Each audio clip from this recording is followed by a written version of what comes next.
CEO, called me the weak link and removed me from the project. My coworker called at 9,112 p.m.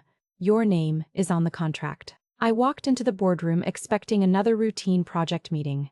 Instead, I walked out carrying a cardboard box, and at exactly 9912 that night, my phone rang.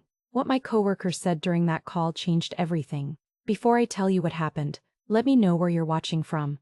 And if you're new here, subscribe for more stories like this. My name is Ren Calloway. I was 27 years old and worked as a junior analyst for a corporate strategy firm in Charlotte, North Carolina. I wasn't the person leading presentations. I wasn't the one standing in front of clients giving speeches. Most people barely noticed me during meetings. That was fine with me. I believed good work eventually spoke for itself. For 3 years, I had built a reputation for being dependable. I met every deadline. I checked every detail twice. When something landed on my desk, people knew it would be done correctly. At the time, our firm was pursuing the biggest opportunity in company history. The project was called Phoenix. A manufacturing giant named Hartwell Industries was considering a massive restructuring agreement, and everyone in the office knew what it meant. If we secured the contract, the firm would make millions and establish itself as a major player in the industry. I had spent 8 months working on Phoenix. Most of my contributions happened behind closed doors. I reviewed documentation, developed analytical models, and helped construct the legal framework supporting the entire proposal. It wasn't glamorous work, but it was essential. My direct supervisor, Derek Moss, was the project lead. He had a polished smile, endless confidence, and a remarkable ability to present other people's ideas as if they had originated from him.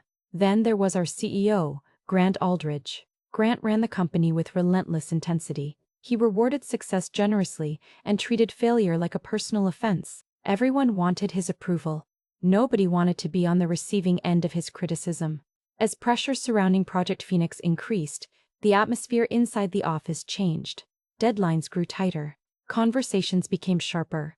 And without realizing it, I was getting closer to the moment that would cost me my position and eventually expose a truth none of them saw coming. 3 weeks before everything unraveled, the momentum behind Project Phoenix started fading. The client's attorneys had raised concerns that nobody seemed able to resolve. Every proposed revision created another complication. Meetings stretched for hours without producing answers. People began speaking less confidently. Even the executives who normally projected certainty looked uneasy. One Tuesday evening, I was still at my desk long after most of the office had gone home. I spread every disputed document across my screen and started tracing the issue back to its source. Around 11 o'clock, something finally clicked. The problem wasn't the negotiation itself. It was the structure supporting it.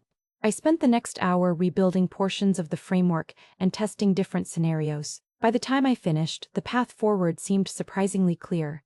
I sent the revised draft to Derek with a short note and shut down my computer. The following morning, I walked into a meeting expecting discussion.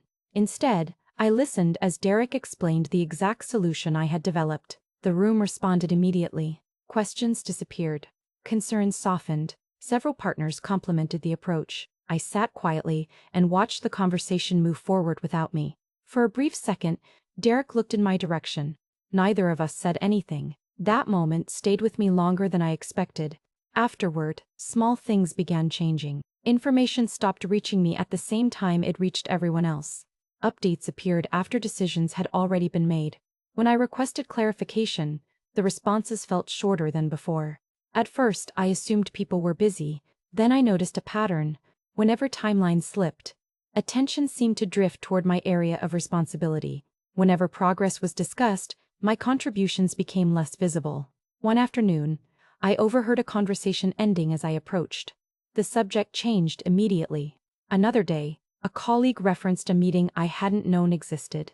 None of these incidents were serious enough to challenge individually. Together, they created a different picture. I couldn't prove anyone was intentionally pushing me aside. What I did know was that the atmosphere around me felt different. Still, I kept focusing on the work. I believed results would eventually cut through assumptions. I had no idea that decisions were already being made behind closed doors, and that someone had started building a narrative where I would become the easiest person to blame. The meeting invitation arrived before 8 that morning. No agenda, no explanation. Just a request for every member of the Phoenix team to be present. By the time I entered the boardroom, most of the seats were already filled. Laptops were open. Coffee cups sat untouched. Nobody seemed relaxed. The atmosphere felt different. Grant reviewed milestones, client concerns, and internal decisions with unusual precision. Every sentence sounded prepared. Every pause felt deliberate. As he spoke, I realized this wasn't a strategy discussion. It was a verdict. People shifted in their chairs but avoided interrupting. A few glanced toward one another before quickly looking away. The tensions spread through the room like a storm nobody wanted to acknowledge. Then, the focus landed on me. The accusations came one after another. Not questions, not requests for clarification. Conclusions. According to Grant, responsibility for recent problems rested with me. He spoke as if the decision had already been made long before the meeting began. For a moment, all I could hear was the hum of the air conditioner above us. I looked around the table. No one challenged him. No one asked for evidence. No one mentioned the months of work I had contributed. The silence told me everything. Arguing wouldn't change the outcome. Defending myself wouldn't matter. The room had already accepted the story being presented, so I kept my voice steady and gave the only response I had left. Then it was over. Just like that. A project that had consumed most of my year was no longer mine. I left the room carrying nothing except a notebook and the growing realization that my future had changed in less than 5 minutes. Back at my desk, the office suddenly felt unfamiliar. Drawers opened. Folders disappeared into a box. Personal items that had accumulated over years were reduced to a handful of belongings. Across the floor, I caught a glimpse of Priya watching. Her expression wasn't surprise. It was disbelief. As the elevator doors closed, I expected anger. Instead, I felt empty. What hurt most wasn't losing the project. It was discovering how quickly people could erase your value once someone powerful decided you no longer belonged. That evening felt strangely quiet. After leaving the office, I drove home without turning on the radio. I don't remember much about the trip. My mind kept replaying pieces of the day, searching for something I might have missed. By nightfall, exhaustion had replaced frustration. I sat in my apartment surrounded by silence, trying to figure out what came next. For the first time in years, there was nowhere I needed to be the following morning. That thought felt heavier than I expected. When my phone lit up, I almost ignored it. Very few people from work ever called me outside office hours. The moment I heard Priya's voice, I knew something was wrong. She sounded nervous, not curious, not surprised, nervous. As she spoke, every assumption I had made since leaving the building started falling apart. The details didn't make sense at first. I asked her to repeat parts of what she was saying because my brain refused to connect them. I had spent the entire day believing I was no longer relevant to Project Phoenix. Now I was hearing that my connection to it might be far larger than anyone realized. I stood up and started pacing across the kitchen. Questions flooded my mind faster than I could organize them. Why hadn't anyone noticed this earlier? How many people knew? What exactly had been submitted? Most importantly, what did it mean now? Priya answered what she could, but it was obvious she didn't have every piece of the puzzle either. She was sharing information because she thought I deserved to know before someone else contacted me. That realization stuck with me. After everything that had happened, one person had still chosen honesty over convenience. When the call ended, I remained standing in the middle of the room staring at my dark phone screen. The hopelessness I had carried home from the office was gone. In its place was something else. Not confidence, not relief, curiosity. For the first time since the meeting, I wasn't thinking about what I had lost. I was thinking about what everyone else had overlooked. And judging from the concern in Priya's voice, that oversight was about to become a very serious problem. The next 2 days passed in a blur of coffee, computer screens, and almost no sleep. I wasn't interested in proving anyone wrong. I wanted to understand exactly what had happened. Every file connected to Phoenix became part of a growing timeline. I reviewed records from months earlier, comparing versions, checking dates, and tracing how information had moved through the company. The deeper I looked, the clearer the picture became. What had initially sounded like a clerical mistake was far more significant than that. Certain decisions had created obligations that nobody could simply erase after the fact. Names attached to official materials mattered. Documentation mattered.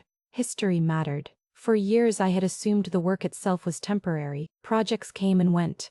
Reports were delivered. Teams moved on. What I was discovering showed the opposite. Some contributions leave a permanent trail. Around dawn, my dining table was covered with notes. I leaned back in my chair and stared at everything spread before me. The strange part wasn't finding evidence. The strange part was realizing how much of it already existed. Nobody had needed to fabricate anything. The truth had been preserved naturally through routine processes, timestamps, archived communications, and records people rarely thought about after creating them. That morning, I called Tessa.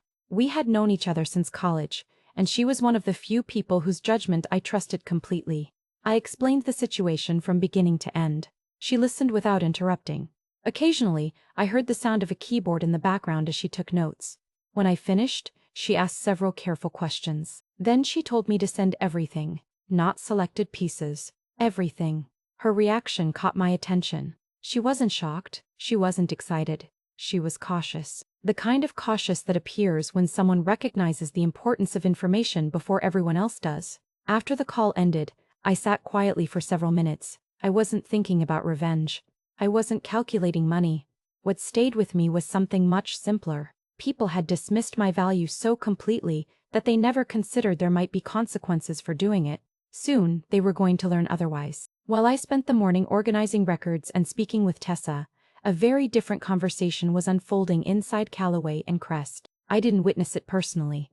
Most of what happened reached me later through documents, emails, and people who were suddenly far more willing to talk than they had been a week earlier. The first warning arrived before the workday had fully begun. An inquiry from Hartwell triggered a chain reaction nobody inside the firm had anticipated. What should have been a routine confirmation quickly became a larger discussion involving executives, attorneys, and risk assessments. Questions started circulating. Important questions. Questions that should have been asked months earlier. From what I later learned, the mood changed rapidly once the implications became clear. The issue wasn't about office politics anymore. It wasn't about performance reviews or internal disagreements. It was about a multi-million-dollar agreement that suddenly carried uncertainty. For leaders who measured success through numbers and outcomes, that kind of uncertainty was terrifying. The legal department began retracing the project's history. Files were reviewed. Records were examined. Submission logs received attention they had never received before. Every path seemed to lead back to the same place. My work. The conclusion was difficult to ignore. What had been treated as a minor personnel decision now appeared connected to something much larger. People who had barely acknowledged my existence days earlier were suddenly discussing me in conference rooms. My departure was no longer viewed as routine. It had become a problem. A serious one. Meanwhile, attention shifted toward Derek. For months, his explanations had been accepted without challenge. Now, they were being scrutinized. Details that once sounded harmless began raising concerns. Timelines didn't align neatly. Certain decisions looked different when viewed alongside supporting documentation. Trust, once lost, disappeared quickly. The most revealing part wasn't that executives were worried. It was what they were worried about. Nobody seemed focused on whether I had been treated fairly. Nobody appeared interested in correcting a wrong. Their concerns centered on consequences, potential delays, potential disputes, potential financial damage. The company had spent years convincing employees they were replaceable. Now the leadership team was confronting an uncomfortable reality. Replacing someone was easy. Undoing the impact of removing the wrong person was much harder. The call came sooner than I expected. By that point, I had already accepted that the situation was moving beyond my control. Tessa was handling communication, reviewing documents, and making sure every step happened carefully. For the first time in days, I wasn't rushing to solve a problem. I was waiting. That waiting ended when my phone rang. The number wasn't saved in my contacts, but something told me exactly who it was before I answered. The voice on the other end sounded polished and deliberate. Every word seemed chosen in advance. The conversation began politely. The firm wanted to talk. The firm wanted to review circumstances. The firm believed there might be a path forward. I listened without interrupting. What struck me wasn't what was being said. It was what wasn't being said. Nobody mentioned the boardroom.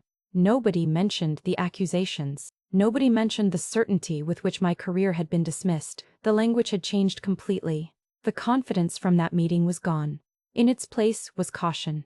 I realized they were no longer speaking from a position of authority. They were speaking from a position of concern. That distinction mattered. When I explained that legal communication would go through Tessa, the tone shifted again. Not dramatically, just enough for me to notice. For days, I had replayed the events of that morning in my head, searching for some explanation that made sense. Now I understood something important. The people who had judged me so quickly were discovering that their assumptions carried consequences. Before ending the conversation, I asked the only question that truly mattered. Not because I expected an answer, because I already knew one. The silence that followed lasted only a few seconds, yet it told me more than any explanation could have. No defense, no correction, no disagreement, just silence. After hanging up, I placed my phone on the table and stared out the window. I didn't feel victorious. I didn't feel angry. What I felt was clarity. For the first time since leaving that office, I knew exactly where everyone stood. And I knew the next move wasn't mine to make. It was theirs. A few days later, I met Tessa at a small coffee shop halfway between our cities. The morning crowd had mostly disappeared, leaving the place quiet enough for a serious conversation. She arrived carrying a folder thick with notes. By then, she had reviewed everything I sent her. Every message, every document, every record connected to the situation. Once we sat down, she walked me through the possibilities with the same calm professionalism she had shown from the beginning. There were several directions this could go. Some would be easier, some would be far more disruptive. One path offered a quick resolution and a chance to move on. Another could trigger a lengthy dispute that would affect multiple organizations and potentially damage relationships that had taken years to build. Neither option felt right. As Tessa explained the risks and benefits, I realized something important. The issue was no longer about my job. In many ways, I had already accepted that chapter was over. Returning under pressure wouldn't repair what had happened. Pretending nothing occurred wouldn't change how I had been treated. What mattered now was accountability, not punishment. Accountability. I wanted the facts acknowledged by the people who had ignored them. I wanted the record corrected. I wanted decisions made in private to be recognized openly. When I explained this to Tessa, she listened carefully. Then she nodded. She understood exactly what I meant. Money could compensate for lost opportunities. A title could be restored. A position could be offered again. None of those things addressed the central issue. The truth had been altered, and I wanted it restored. Not through rumors, not through office gossip, through formal documentation. Something permanent. Something that couldn't be rewritten later when memories became convenient. For a moment, neither of us spoke. I looked out the window and thought about everything that had happened since that boardroom meeting. People often assume revenge is about destruction. For me, it wasn't. I didn't want careers ruined. I didn't want headlines. I didn't want anyone humiliated. I wanted something far more difficult for them to provide. I wanted honesty attached to signatures. Because once the truth exists on paper, nobody gets to pretend it never happened. The negotiation took place about a week later. I wasn't in the room. That decision was intentional. Tessa believed the discussion would be more productive if the evidence spoke for itself, rather than becoming an emotional confrontation. By then, the facts had been organized into a clear timeline. Nothing depended on opinions. Nothing depended on memory. The documentation told the story on its own. According to Tessa, the atmosphere inside the conference room was tense from the moment everyone sat down. No one seemed interested in small talk. No one pretended the situation was minor. The people present understood exactly why they were there. One by one, the records were reviewed. Dates, communications, draft histories, submission trails. The same materials that had once been overlooked now carried enormous weight. As the discussion continued, explanations became harder to maintain. The evidence connected too many pieces together. Eventually, the conversation stopped being about what happened and shifted toward how to resolve it. That distinction mattered. For weeks, I had watched others define my role and my contributions without asking for my perspective. Now the facts were setting the terms, not personalities, not titles, facts. Tessa later told me that one moment stood out above all others. After reviewing everything, the room fell silent. Nobody argued. Nobody challenged the records. Nobody attempted to rewrite the timeline. The reality of the situation had become impossible to avoid. From there, progress came surprisingly quickly. The proposal presented on my behalf wasn't designed to create maximum damage. It focused on accuracy, recognition, professional fairness, corrections where corrections were necessary, nothing more, nothing less. When the final agreement was reached, I felt something unexpected. Relief. Not because I had won, not because someone else had lost, Because the truth no longer depended on whether people chose to acknowledge it. It had been documented. Officially. Permanently. In the weeks that followed, changes occurred inside the firm. Some were public. Others remained internal. What mattered to me was simpler. The project moved forward. The record reflected reality. And for the first time since Phoenix began, my contribution existed exactly where it should have been. Not hidden in the background. Not attached to someone else's reputation. Attached to my own name. 6 months later, my life looked nothing like it had before that boardroom meeting. After everything was finalized, I chose not to return to the firm. Some people assumed it was because I was angry. The truth was simpler. That chapter had already ended. Instead of rushing into another position, I gave myself permission to slow down for the first time in years. I visited my mother, spent time away from corporate schedules, and allowed myself to exist without constantly measuring productivity. I caught up on books that had been gathering dust on my shelves. I cooked meals without checking emails between steps. I slept through the night without thinking about deadlines waiting for me the next morning. The break didn't last forever. Eventually, former colleagues and professional contacts began reaching out. One project led to another. Recommendations turned into opportunities. Clients seemed less interested in titles than they were in results. That realization changed everything. For years, I had worked inside structures built by other people. Now I was creating something on my own terms. The work started small, exactly the way I wanted it to. Careful growth. No unnecessary risks. No obsession with appearing successful. Just good work and honest relationships. Then something happened that made me smile. A familiar company reached out with a specific request. They weren't looking for a department or a firm. They were looking for me. Not because of office politics, not because of sympathy, because they knew exactly who had contributed to the project they valued. A few months later, Priya sent me a message saying she had finally moved on.